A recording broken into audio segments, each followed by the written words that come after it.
सभी का स्वागत है।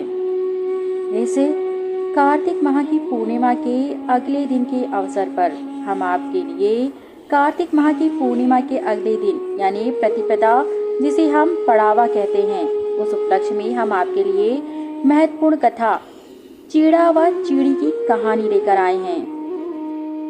चीड़ा व चीड़ी की कहानी या कथा कार्तिक माह की पूर्णिमा के अगले दिन यानी कि प्रतिपदा में पढ़ने और कथा सुनाने का बड़ा ही महत्वपूर्ण स्थान है। यह कथा कहानी हमें कार्तिक पूर्णिमा के दिन स्नान का महत्व बताती है। कार्तिक पूर्णिमा के प्रतिपदा के महत्वपूर्ण दिन के अवसर पर अब हम आपको चीड़ा और चीड़ी की महत्वपूर्ण कहानी सुनाएंगे, जो इस प्रकार है।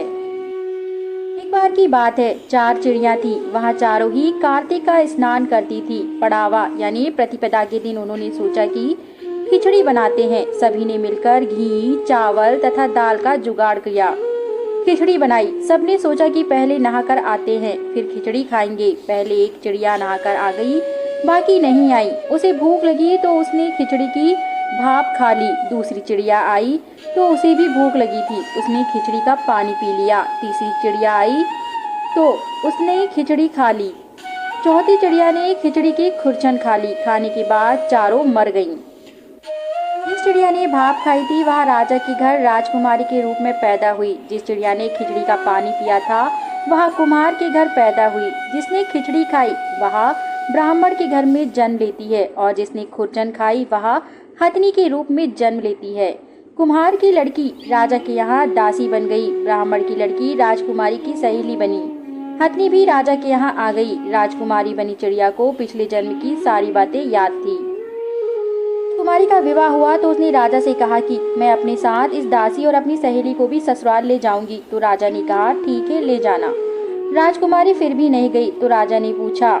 तब उसने कहा कि मेरे साथ इस हथनी को भी भेज दो, लेकिन हथनी जाने को उठी ही नहीं। तब राजकुमारी उसके कान में पिछले जन्म की सारी बातें कह देती है, जिससे सुनकर हथनी सबसे पहले उड़ जाती है। राजा यह सब देख रहा था। राजा को बड़ा आश्चर्य हुआ कि राजकुमारी ने हथनी के कान में ऐसा क्या कह दिया कि हथनी सबसे पहले जाने के लिए तैयार हो गई तथा बातों को सुनकर उठ खड़ी हुई। राजा ने तलवार निकालकर राजकुमारी से कहा कि सच बता, तू कौन है, नहीं तो मैं तेरा सिर काट दूंगा। राजकुमारी ने संकोच किया, परंतु फिर भी राजा के बार बार पूछने पर राजकुमारी ने राजा को सभी बातें बता दी। पिछले जन्म की सभी बातें सुनकर राजा बोला कि यदि कार्तिक स्नान का इतना महत्व है तब हम भी जोड़े से कार्तिक स्नान जरूर करेंगे। तथा राजा ने राजकुमारी को संकल्प दिया कि हम जब तक जीवित रहेंगे तब तक हमारे राज्य में कार्तिक स्नान तथा दान पुण्य का कार्य सदैव बना रहेगा। साथ ही राजा ने कहा कि अगर कार्तिक स्नान का इतना ज्यादा महत्व है तो क्यों ना हम राज्य में ढिंडोरा पिटवा दे कि जो भी कार्तिक स्नान करेगा उसका कितना बड़ा महत्व है। राजा ने राजकुमारी के साथ समस्त राज्य में इस बात की घोषणा करवा दी कि हमारे राज्य में जो कोई भी रहेगा वह कार्तिक स्नान जरूर करेगा तथा जिससे जो बन पाएगा वह दान पुण्य भी करेगा। कार्तिक का महत्व जानकर राजा, रानी तथा राजकुमारी की सहेलियां सब साकुशल उस राज्य में रहने लगीं। बड़े ही सौभाग्यशाली हैं कि हमें कार्तिक पूर्णिमा का यह अवसर प्राप्त हुआ है तथा कार्तिक स्नान का शुभ अवसर हमें मिलता है। कार्तिक पूर्णिमा के साथ साथ कार्तिक मास के पावन अवसर पर हम श्री हरि की कृपा के पात्र होते हैं, इसलिए हम बड़े ही सौभाग्यशाली हैं। हमारे द्वारा बताई गई कथा कहानी अगर आपको पसंद आती है तो हमारे चैनल को जरूर सब्सक्राइब करें तथा अपना समर्थन दें। धन्यवाद।